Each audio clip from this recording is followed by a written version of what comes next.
Avant de pouvoir regarder Vaiana 2 en toute tranquillité, je vous propose de parler un peu des thèmes que traitait le premier film Vaiana. Donc de ce que ça raconte et de comment ça le raconte. Ne perdons pas de temps et allons nous perdre au beau milieu de l'océan Pacifique.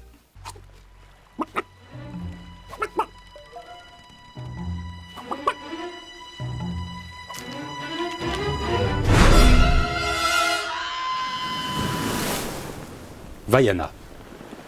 Comment ne pas commencer sur de bonnes bases avec le personnage de Vaiana? Et histoire de s'alléger d'abord d'une anecdote, si Vaiana ne s'appelle pas Moana dans certains pays d'Europe, c'est tout simplement parce que Moana y est une marque déposée. Enfin, c'est le cas en France. En Italie, Moana ça sonne un peu trop cinéma pour adultes, ce qui est loin d'être l'objectif de Disney.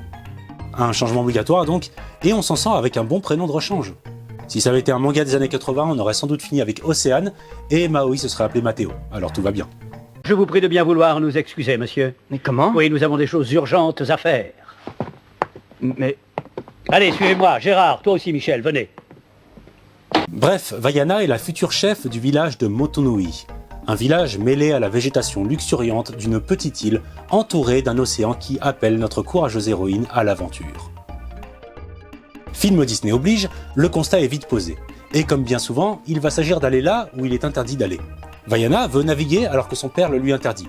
Tout comme Simba voulait se rendre par-delà la lumineuse terre des lions. Tout comme Judy Hopps est une frêle lapine que ses parents essaient de dissuader de devenir policière dans une métropole où les policiers ne sont que des animaux grands et solides. Par extension, on peut aussi citer Alice, qui suit le lapin blanc jusqu'au pays des merveilles, ou Réponse qui veut sortir de sa tour, ou Ralph qui quitte son jeu parce qu'il en a marre d'être un méchant. Et caetera desunt, comme personne ne le dit. Et ne cherchez pas de contre-exemple, j'en ai déjà un, c'est Mowgli qui ne veut pas quitter la jungle alors que tout le monde le pousse dehors pour éviter qu'il se fasse bouffer par Shere Khan. À part Mowgli, qui tient à faire les choses à l'envers, chez Disney, il n'y a rien de plus naturel que de vouloir prendre le large.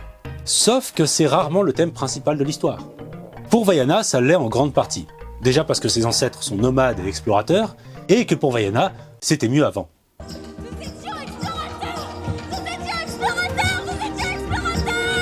Le but de notre héroïne ne sera donc pas seulement de voir le monde extérieur, mais d'y vivre. Et ça me fait penser que l'absence de Vaiana dans Kingdom Hearts 3 est une immense occasion manquée, vu que le speech de base est quasiment le même. Remplacez juste les cas par les sans cœurs et on y est. Et il y a même un monde où Vaiana pourrait être l'élu de la Keyblade, et Sora l'élu de l'océan. D'ailleurs, Sora ça veut dire ciel, et Moana océan. Non, je croyais tenir un truc, mais cette info ne mène nulle part. Ça me sert à rien. Mais ces questions d'isolement, d'exploration et le reste sont liées à une thématique plus profonde, celle de l'identité. En fait, le film raconte que ce qu'on est dépend en grande partie de l'endroit où l'on vit, de celui d'où l'on vient et de celui qu'on cherche à atteindre. En gros, le lieu fait l'identité. En termes de psychologie, pas de géopolitique. Parce qu'après, v'là le débat. En tout cas, Vaiana ne se sent pas chef d'un village de sédentaires, pas plus qu'elle n'a envie de l'être. Ce dont elle rêve, c'est d'une vie d'aventurière sur l'océan. Le problème, c'est que Vaiana est obstinée, et donc elle va avancer dans sa quête sans savoir ce que signifie être une chef, et même sans savoir naviguer. Et il valait mieux pour elle que l'océan n'ait pas choisi quelqu'un d'autre, ou ça aurait très mal fini. Pour apprendre la natation, il faut d'abord comprendre la sécurité avant d'aller dans l'eau. N'apprenez jamais à nager seul. Au début du film, il semble pourtant qu'à son plus jeune âge, Vaiana savait instinctivement ce que cela impliquait d'allier l'appel de l'océan à son devoir de chef. On la voit être attirée par l'océan, mais elle fait marche arrière le temps d'escorter un bébé tortue jusqu'à l'eau en le protégeant des oiseaux. Et ce n'est pas juste une référence à Stitch. En tant que futur chef de l'île, ce qu'elle va devoir apprendre durant le film, c'est à faire la même chose à plusieurs échelles. D'abord en amenant Maui jusqu'à Te Fiti pour lui permettre de redevenir un héros qui arpente l'océan, puis en apprenant aux siens à redevenir des explorateurs qui vont aller d'île en île. Elle va allier son identité d'exploratrice à son identité de chef, parce que les deux sont loin d'être incompatibles. C'est moi. Ouais, je sais, je suis fort. Mais passons au personnage suivant parce que de toute façon ça on va y revenir au fur et à mesure de la vidéo. Maui. Déjà, que ce soit dit, le personnage de Maui a déplu à beaucoup de Polynésiens. À cause de son côté héros, un tantinet simplet et envoler le cœur d'une déesse avant de s'exiler par culpabilité et aussi par lâcheté. Et ça peut complètement se comprendre, parce que c'est vrai que pour un héros légendaire qui a tout fait pour le bonheur des mortels, c'est vraiment très peu flatteur. Les dieux m'ont envoyé D'un autre côté, le film ne trahit pas complètement la figure de Maui. puisque la période qui nous est racontée peut justifier en partie que le demi-dieu soit bien en dessous de ce que promet sa réputation.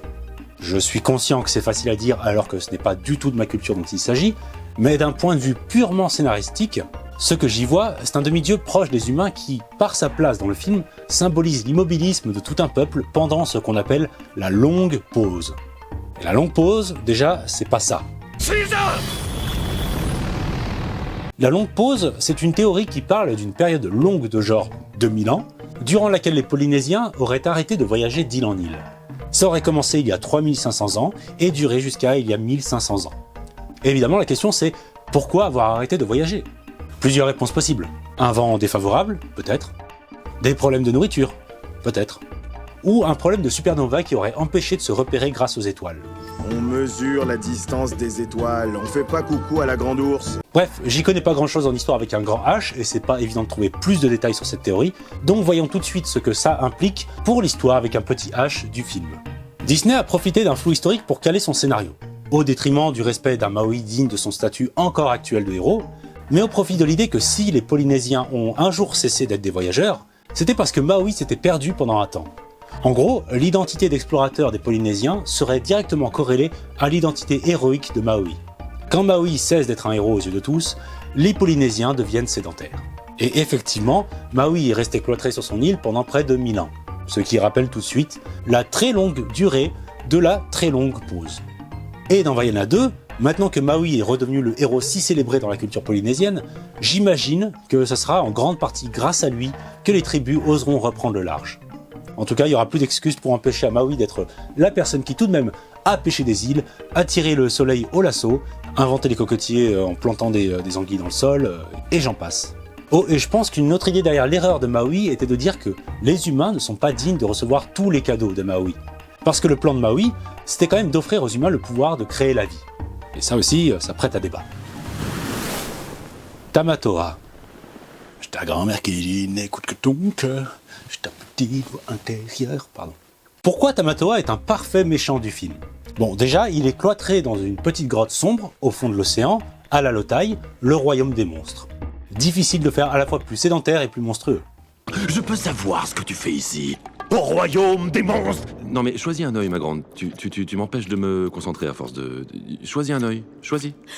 Encore mieux, on pourrait croire que son trésor se trouve sur le sol de sa grotte. Mais non, il est sur sa carapace. Waouh, beaucoup trop enthousiaste. Tamatoa est donc tellement sédentaire que sa propre carapace est son coffre-fort. Mais qu'au lieu d'en profiter pour habiter là où il veut, il garde la tête sous terre au même endroit. Et ce qui fait de lui le seul véritable méchant du film, parce que l'antagoniste principal n'est pas vraiment méchante, ce dont on parlera après. Je disais donc, ce qui fait de Tamatoa un personnage opposé à nos deux héros, c'est que lui est très... Hop. C'est bon, on a relancé le truc, nickel. Je disais donc, ce qui fait de Tamatoa un personnage opposé à nos deux héros, c'est que lui est très heureux de vivre seul et cloîtré. C'est même un rêve d'enfant qu'il a accompli. Enfin, il y a quand même quelque chose de négatif dans l'enfermement de Tamatoa. Il aime beaucoup parler de lui, et même chanter à sa propre gloire. D'une certaine manière, ça veut dire que même lui se sent trop seul, puisque dans le film, quand il chante pour Vaiana, il a toujours dans l'idée qu'elle sera pour lui un casse-croûte. Bon, après, si mon Jean Bombeur avait le don de parole, je taperais peut-être moi aussi la discute avec lui. Délicieux ce travers de porc. Oh, c'est parce que j'en ai pas moi. Oui, désolé, on m'appelle, alors je dois... Au revoir. Bref, le fait que la solitude du monstre ne soit présentée que sur le ton de l'humour est efficace, vu que pour Tamatoa, la solitude n'est pas un poids émotionnel, c'est juste un petit inconvénient. Hé, vous avez aimé la chanson? Ou alors, Tamatoa a grandi en refoulant ses sentiments. Il n'était qu'un petit crabe triste qui s'est forgé une carapace de monstre. Sniff. Je peux même trouver un truc encore plus tiré par les cheveux avec Tamatoa. Soyez indulgents, je vais tenter le coup. Parmi tous les trésors que garde Tamatoa, il y a des objets comme l'hameçon de Maui. Et du coup, auprès de Tamatoa, ces objets perdent leur sens. Tout leur côté pratique est effacé pour ne devenir que des trophées et des décorations. D'une certaine manière, est-ce qu'on ne peut pas dire que leur identité est altérée? L'hameçon doit passer d'un trophée sur le dos de Tamatoa à un outil magique dans les mains de Maui. De la même façon que Vaiana passera de sédentaire sur son île à exploratrice sur l'océan, ou Maui de héros retraité sur son île à héros digne de ses exploits passés. Bon voilà, à vous de voir si ça tient debout ou si c'est juste de la surinterprétation. Oh, et qui dit passage dans le royaume des monstres dit petit caméo de notre bon vieux Godzilla.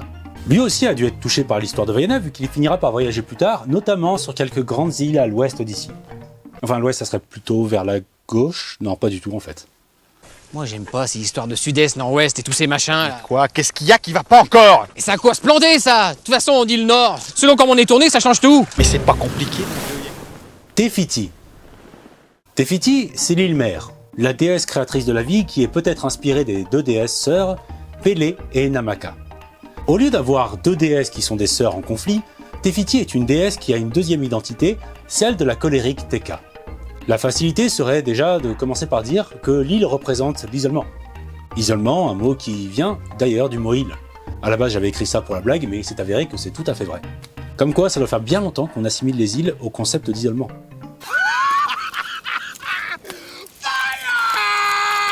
Bref, avec Teka, qui est donc ni plus ni moins que Tefiti elle-même, on a l'histoire d'une déesse triste et en colère, parce qu'en perdant son cœur, elle n'a pas seulement été atteinte d'une calvitie et héritée d'une mauvaise mine, elle a surtout été changée en pierre brûlante, l'empêchant d'entrer en contact avec l'eau.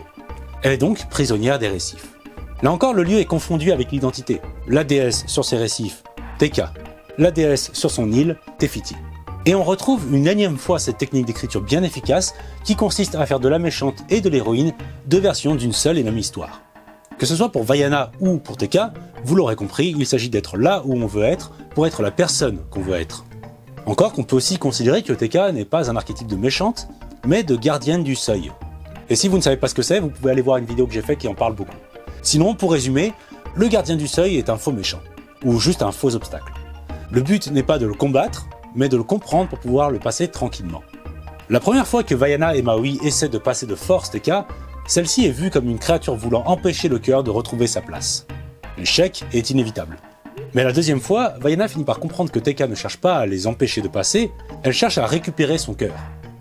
Et donc, quel rapport avec la thématique du voyage? Eh bien, comme les scénaristes ont fait le choix de ne pas mettre Teka sur l'île principale, Vaiana va valider une leçon très importante. Notre héroïne connaissait déjà l'importance de l'océan, et donc du voyage. Mais elle apprend maintenant l'importance des îles, et donc du retour à la maison. Elle est alors fin prête à vivre une vie nomade, pour passer de l'océan à une île, d'une île à l'océan, de l'océan à une île, de l'île à... Bref, ainsi de suite, comme elle le fera sans doute dans Vaiana 2. Pour Maui, le passage du gardien du seuil est différent. Il apprend quelque chose sur lui-même. La première fois, il se définit seulement par son hameçon, qu'il est enfin parvenu à maîtriser de nouveau. Mais la deuxième fois, il sait qu'avec ou sans son hameçon, son héroïsme restera le même. Avec ou sans hameçon, je suis Maui. Les tortues. Bon, voilà un détail que je trouve assez cool pour vous le partager. Dans la culture polynésienne, la tortue est entre autres un symbole de communication avec les ancêtres et avec les dieux. Et c'est joliment employé dans le scénario de Vaiana, puisque l'héroïne suit la voie des ancêtres en permettant à une tortue de retourner dans l'eau. Et comme je le disais, ce qu'elle fait pour la tortue, elle le fera pour tout son peuple. Ça marche d'autant mieux que la tortue est aussi un symbole de communauté, de famille. Donc Vaiana guide littéralement la communauté vers l'océan. Enfin, pas littéralement, métaphoriquement. Et pour ce qui est de communiquer avec les dieux, c'est assez évident vu que c'est juste après avoir aidé le bébé tortue que Vaiana sera choisie par l'océan. Voilà. Et en bonus, c'est une bonne occasion pour Disney de s'auto-référencer, vu que les tortues de Vaiana, eh bien, c'était pas la première fois qu'on les voyait à l'écran.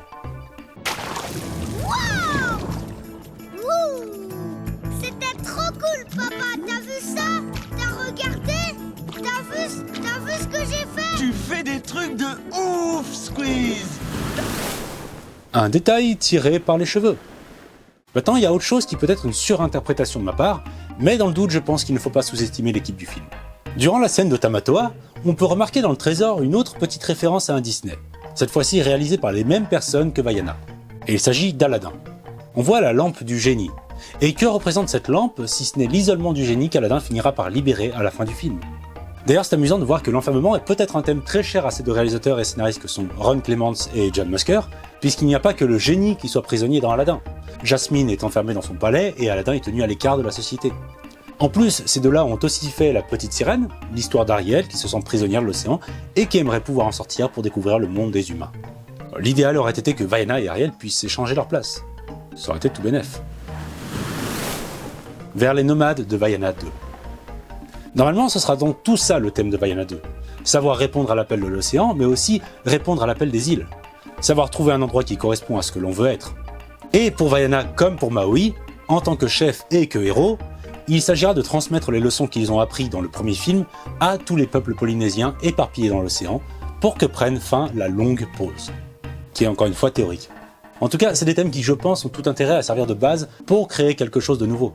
Parce que si Vaiana 2 se contentait de présenter davantage d'éléments de la mythologie polynésienne, il ne remplirait qu'une partie du rôle du premier Vaiana. La mythologie serait un décor vide si elle ne dépeignait pas des thématiques fortes. En tout cas, les premières images de la bande-annonce promettent une suite qui est tout à fait consciente de la qualité symbolique du premier film. Avec par exemple un Bernard l'Ermite, il me semble que c'est un Bernard l'Ermite, qui hésite à changer de coquille pour une plus grande, comme le peuple de Vaiana a laissé sa petite île pour vivre dans le monde. Et petit point intéressant pour ceux qui aiment connaître ce genre d'informations, Vaiana 2 ne sera pas réalisé et écrit par les mêmes personnes que le premier. À la place, c'est David J. Derricks Jr. qui est à la fois à l'écriture et à la réalisation, un habitué des storyboards déjà chez Disney depuis quelques années maintenant. Et il ne l'a pas gueulé sur les toits, mais il semble aussi conscient de l'importance de respecter la culture polynésienne, puisqu'il a dit que Vaiana 2 était pour lui une bonne occasion de faire un grand pas vers ses origines samoanes. Bon, dans tous les cas, Disney a toujours été assez inégal sur les suites de ses grands classiques, pour le dire gentiment. Retrouvez Quasimodo et ses nouveaux amis dans la suite du chef-d'œuvre de Walt Disney, Le Bossu de Notre-Dame 2. Non! Non! On veut pas! Et comme c'est une époque compliquée pour Disney, ou peut-être encore plus pour les fans de Disney, on n'a plus qu'à croiser les doigts pour que le Grand Bleu de Vaiana 2 soit encore plein de lumière. Perso, je voguerai au cinéma pour en avoir rapidement le cœur net, quitte à en ressortir déçu. Bon, je vais très vite retourner à mes chantiers pour éviter que la prochaine vidéo tarde autant que celle-là à sortir, et sur ce, je vous salue.